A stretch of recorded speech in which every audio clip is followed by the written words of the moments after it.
Sir, I stand to rise regarding the protection of rights and privileges of the existing tribals while granting new ST status to 6 community in Assam.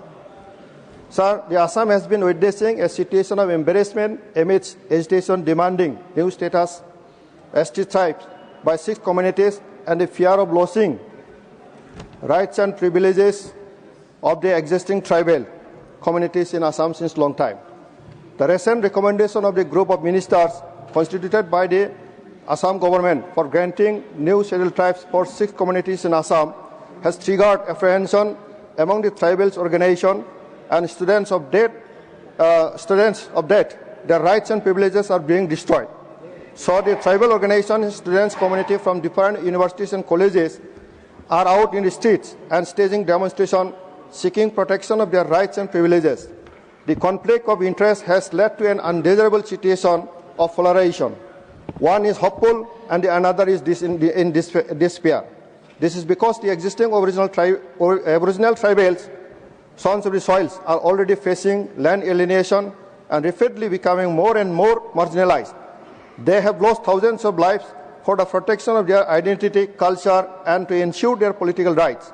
In this juncture, government must take a role of guardianship to handle the citizen holistically. Sir, the existing tribal communities have expressed their apprehension of losing their rights and privileges enjoyed so far while attempting to add new tribes under the same basket, and their apprehension is very admissible. Any policy decision of the government attempting to encroach upon the rights and privileges enjoyed by the existing tribals of Assam might throw up conflicting situations. On the other hand, the 6 communities who are demanding new scheduled tribe status are of the opinion that they want their ST status without affecting the rights and privileges of the existing tribals in Assam.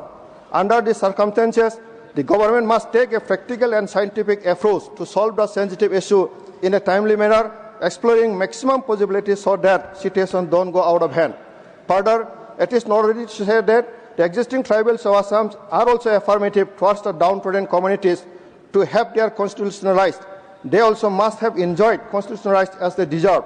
Therefore, my humble appeal to the Government of India to take firm initiative to solve the issues of 6 communities without infringing upon the rights and privileges enjoyed by the existing tribals of Assam enshrined in the Constitution of India. They are of the opinion that the government should not try to pour extra water into a jar already filled. The consequences overflow. Furthermore, I appeal the Government of India to initiate dialogue inviting all the organizations from both sides and explore the best possible way to adhering the constitutional provisions and procedures for enlisting communities as a new tribes in Assam. I hope the Government of India will ensure integrity, sincerity for the protection of existing tribals while taking possible attempt to solve the issues of Srimati Geeta